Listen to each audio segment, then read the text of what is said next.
Hello everyone, welcome back to my YouTube channel. तो आज का टॉपिक है उत्पत्ति, रचना तथा प्रयोग के आधार पर शब्द के भेद। ठीक है, इससे पहले के वीडियो में हम सीख चुके हैं कि शब्द की परिभाषा क्या होती है और अर्थ के आधार पर उसके कितने भेद होते हैं। ठीक है, तो वहाँ हमने क्या सीखा था कि अर्थ के आधार पर शब्द के दो भेद होते हैं, सार्थक और निरर्थक। तो अब जो मैं आपको बताने वाली हूँ, सार्थक शब्दों को क्या किया जाता है, हिंदी भाषा में 3 आधारों पर बांटा जाता है। ठीक है, पहला जो हम आधार पढ़ेंगे उत्पत्ति के आधार पर। ठीक है, जो सार्थक शब्द होते हैं जिनका अर्थ होता है, उन्हें हिंदी भाषा में 3 आधारों पर बांटा जाता है। पहला आधार है उत्पत्ति के आधार पर। तो यहाँ पर इसके 4 भेद होते हैं। पहला तत्सम, दूसरा तद्भव, देशज शब्द और विदेशी शब्द। तत्सम शब्द,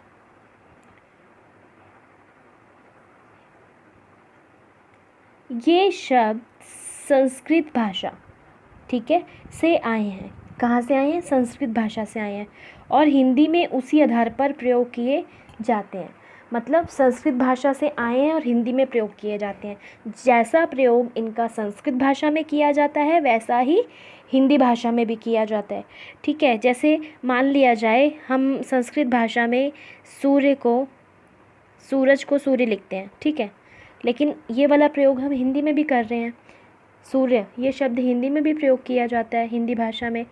ठीक है, हम सूरज को सूर्य लिखते हैं, लेकिन ये संस्कृत भाषा का शब्द है। इसी तरह और भी शब्द हैं, वो भी हम देखेंगे, जैसे सर्प, रात्रि, सूर्य आदि।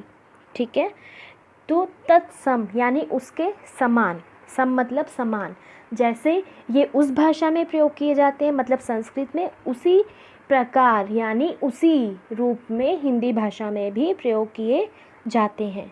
तो दूसरा जो रूप आता है वह है तद्भव। ठीक है, तद्भव यानी उसमें बदलाव, परिवर्तन। तो इसकी परिभाषा देखेंगे। ये शब्द संस्कृत भाषा से आए हैं, लेकिन इनका रूप बदलकर हिंदी भाषा में प्रयोग किया जा रहा है। संस्कृत भाषा के हैं, लेकिन जो इनका रूप है वो बदलकर प्रयोग किया जा रहा है। आप मान लीजिए संस्कृत भाषा का शब्द है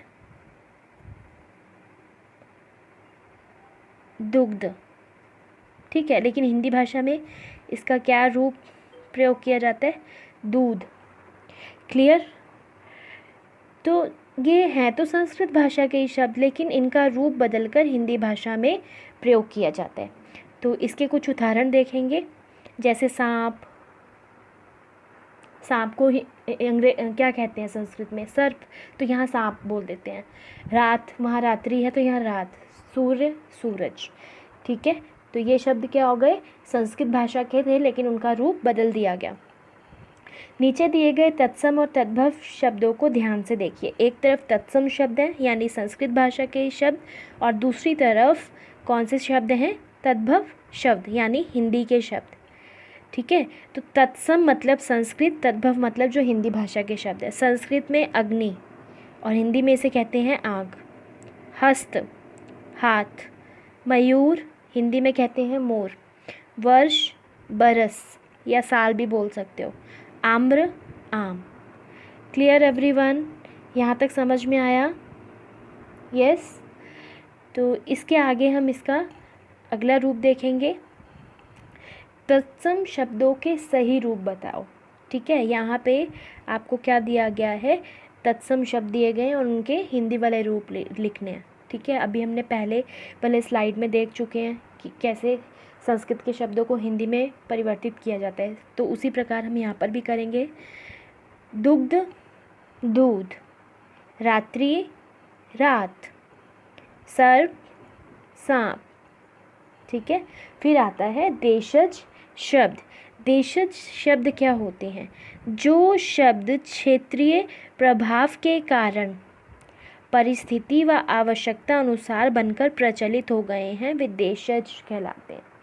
क्षेत्रीय प्रभाव मतलब देखो, अलग अलग क्षेत्रों में क्या होता है, जैसे एक क्षेत्र में अलग अलग लोग निवास करते हैं, तो कई बार क्या होता है कि जो सबकी भाषाएं हैं वो मिल जाती हैं, तो उसमें जो शब्द हम आवश्यकता अनुसार अपनी भाषा में प्रयोग करते हैं उन्हें देशज शब्द कहा जाता है। ठीक है, खिचड़ी, पैसा, जूता आदि। ठीक, लेकिन अगर हम देखें विदेशी शब्द, विदेशी शब्द क्या होते हैं? विदेशी जातियों के संपर्क में उनकी भाषा के बहुत से शब्द हिंदी में प्रयुक्त होने लगे। ऐसे शब्द विदेशी अथवा विदेशज शब्द कहलाते हैं। क्लियर? तो यहाँ कहने का जो अर्थ है वह यह है कि जैसे मशीन, कार, ट्रक, स्कूल आदि, ये विदेशी भाषाओं के शब्द हैं, लेकिन अभी हम इनको हिंदी में प्रयोग कर रहे हैं। तो ये थे उत्पत्ति के आधार पर शब्द के भेद।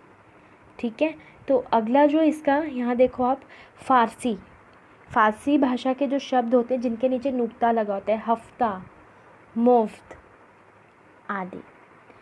अगर हिंदी भाषा में हम बात करें कि हफ्ता, तो हफ्ता को हिंदी में क्या कहेंगे हम? सप्ताह। ठीक है, और मुफ्त को हम कहेंगे निःशुल्क। लेकिन अभी क्या यूज़ कर देते हैं? हफ्ता और मुफ्त। तो ये फारसी भाषा के शब्द है, लेकिन हम हिंदी में प्रयोग कर रहे हैं। क्यों? क्योंकि हम जो दूसरे लोगों के संपर्क में आते हैं ना, विदेशी जातियों के संपर्क में आते हैं, तो उनकी भाषा के शब्द हमारी भाषा में शामिल हो जाते हैं। तो इस तरीके से ये थे आपके विदेशज शब्द। दूसरा जो इसका आधार है, अभी हमने उत्पत्ति के आधार पर समझा, अभी रचना यानी बनावट के आधार पर। ठीक है, शब्द के भेद। पहला ऋण शब्द, यौगिक शब्द, योग ऋण शब्द। ठीक है, तो आइए इनका विवरण देखते हैं। ऋण शब्द क्या होते हैं? ये ऐसे शब्द होते हैं जिनके यदि टुकड़े करें, तो यहाँ पर ध्यान से देखिए, जिनके यदि टुकड़े करें तो उनका कोई अर्थ नहीं निकलता। ठीक है, ऐसे शब्द जिनके टुकड़े करने पर उनका कोई अर्थ ना निकले ऋण शब्द कहलाते हैं। जैसे आदमी। ठीक है, अगर आप आदमी में आ को अलग कर दें, दा को अलग, नी को अलग, आ तो एक स्वर है, द रह जाएगा तो एक व्यंजन है ना। अगर हम इनको अलग अलग कर दें, आ को अलग कर दें तो क्या है? सिर्फ एक स्वर रहेगा। दा को कर दें तो दा एक व्यंजन। मी क्या पता चलेगा? आ नहीं। अगर हम इनको जोड़ते हैं तभी पता चलेगा आदमी, यानी किसी व्यक्ति को के बारे में बताया जा रहा है। ठीक है, आदमी कि ये पुरुष है। तो इस तरीके से ये होते हैं ऋण शब्द जिनके टुकड़े ना किए जा सके। ठीक है, टुकड़े अगर कर भी दें तो उनका अर्थ नहीं निकलता है। यदि आदमी शब्द के इन टुकड़ों को देखें तो इनका कोई अर्थ नहीं है। इन शब्दों को मूल शब्द भी कहते हैं, जैसे कवि, घर, दूध आदि। अगर कवि में से आप क अलग करो, वी अलग, तो दोनों का कोई भी अर्थ नहीं है। दोनों साथ हैं इसलिए उनका अर्थ है। ठीक है, फिर आते हैं आपके यौगिक शब्द। इनको ध्यान से देखिए। ये ऐसे शब्द होते हैं जो दो या दो से अधिक शब्दों के योग से, यहाँ वर्णों की बात नहीं हुई है, दो या दो से अधिक शब्दों के योग से बनते हैं। कैसे? पाठ प्लस शाला। ठीक है, पाठ प्लस शाला। तो इसमें आप देखेंगे कि पाठ का अर्थ भी होता है और शाला का अर्थ भी होता है। ठीक है, कैसे? पाठ, शाला। यहाँ पे दो शब्द प्रयोग हुए, दोनों का ही अर्थ है। चिड़िया घर, चिड़िया का मतलब एक पक्षी, घर मतलब हमारे रहने का स्थान। चिड़ियाघर, दोनों शब्दों का ही अर्थ है। ठीक है, यौगिक शब्दों में क्या होता है कि पहले शब्द का भी अर्थ होता है, दूसरे का भी अर्थ होता है। क्योंकि अगर इनको टुकड़े भी कर दिए, जैसे पाठशाला इकट्ठा लिखा है और चिड़ियाघर, अगर यहाँ पर देखें तो पाठ और शाला दोनों अलग अलग हैं, लेकिन पाठ का अर्थ भी होता है अध्याय और शाला का मतलब भी अर्थ होता है, मतलब उसका भी अर्थ होता है। ठीक है, तो इसलिए इनको यौगिक शब्द कहते हैं। क्लियर? सब्जी वाला, सब्जी वाला। ठीक है, अगर हम सब्जी को अलग कर दें तो सब्जी या वाला, वाला अलग भी अर्थ निकल सकता है ना। जब किसी चीज़ का किसी से संबंध बताते हैं तो वाला एक शब्द है जिसका अर्थ होता है। फिर आता है आपका योग ऋण शब्द। ठीक है, तो यहाँ देखिए, ये ऐसे शब्द होते हैं जो दो या दो से अधिक शब्दों के योग से बनते हैं, पर इनका एक विशेष अर्थ होता है। कहने का अर्थ है, इसमें शब्द तो दो या दो से अधिक होते हैं, लेकिन उनका एक विशेष अर्थ होते हैं। जो अर्थ होता है वो किसी तीसरे की तरफ इशारा करता है। क्योंकि जैसे पहले अभी पढ़ा है पाठशाला, तो हमें पता है वो पाठशाला ही है, लेकिन यहाँ जो अर्थ निकलता है वो किसी तीसरे व्यक्ति की तरफ इशारा करता है। ठीक है, तो देखते हैं। हिम प्लस आलय, आलय एक स्थान है, हिम इज बर्फ, लेकिन इसका जो अर्थ निकलेगा हिमालय। हिम मतलब बर्फ़, आलय मतलब घर जहाँ बर्फ़ होती है। ठीक है, उसे हिमालय कहा जाता है। यहाँ हिमालय का अर्थ बर्फ़ का घर ना होकर एक विशेष पर्वत का नाम है। क्या है यहाँ पर कि जो हिमालय का अर्थ दिया गया है वो बर्फ़ का घर ना होकर एक पर्वत का नाम है। ठीक है, नाम बता दिया कि हिमालय, क्योंकि उसके अलावा और भी पर्वत होते हैं, है ना। अरावली की पहाड़ियाँ होती हैं, यहाँ हिमगिरी है, हिमालय पर्वत है, इसलिए। तो यहाँ आप देखोगे आगे अन्य उदाहरण जैसे मुरलीधर। ठीक है, मुरलीधर, लेकिन यहाँ पर मुरलीधर का अर्थ क्या है? भगवान कृष्ण। ठीक है, क्या है? भगवान कृष्ण, क्योंकि उनके हाथ में हमेशा मुरली रहती है, इसलिए मुरलीधर। ठीक है, तो आगे देखेंगे। प्रयोग के आधार पर, उत्पत्ति के आधार पर 4 भेद, रचना के आधार पर 3। अब आता है प्रयोग के आधार पर। विकारी शब्द, अविकारी शब्द, कितने हैं? विकारी और अविकारी शब्द 2। विकारी शब्द कौन से होते हैं?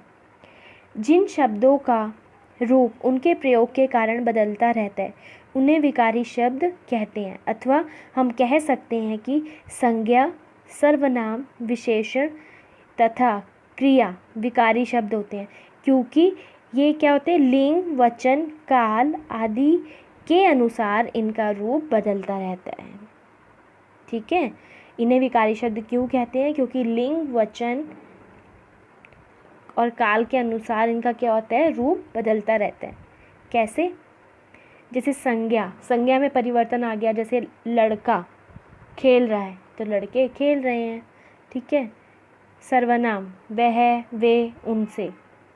विशेषण शब्द गोरा, गोरे, तो गोरे के साथ गोरा है तो एक लड़का है, गोरे हैं तो दो या 3 भी हो सकते हैं ना। क्रिया शब्द जाता है या जाते हैं। कैसे?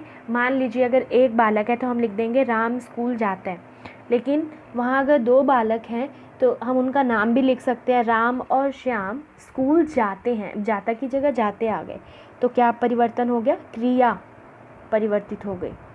ठीक है, फिर आता है अविकारी शब्द।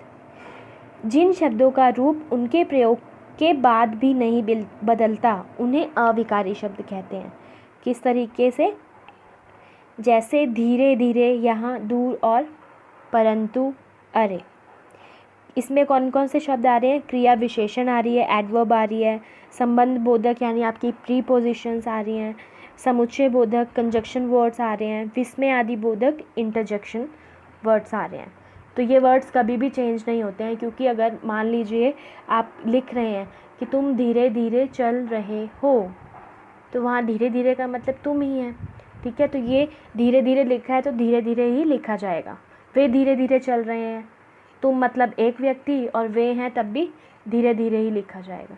ठीक है, वे सब धीरे धीरे चल रहे हैं, सीता धीरे धीरे चल रही है। तो इस तरीके से इनमें कोई परिवर्तन नहीं होता, वाक्य बनाते समय किसी भी प्रकार का परिवर्तन नहीं होता है, इसलिए इन्हें अविकारी शब्द कहते हैं। विकार मतलब परिवर्तन, अविकार बिना परिवर्तन के। ओके एवरीवन, तो मुझे उम्मीद है आपको ये समझ में आ गया होगा। वीडियो अच्छी लगी हो तो लाइक करें एंड मेरे चैनल को सब्सक्राइब करें, और इससे पहले के जितने भी वीडियो हैं उन सब का लिंक डिस्क्रिप्शन बॉक्स में दे दिया गया है, आप चेक कर सकते हैं।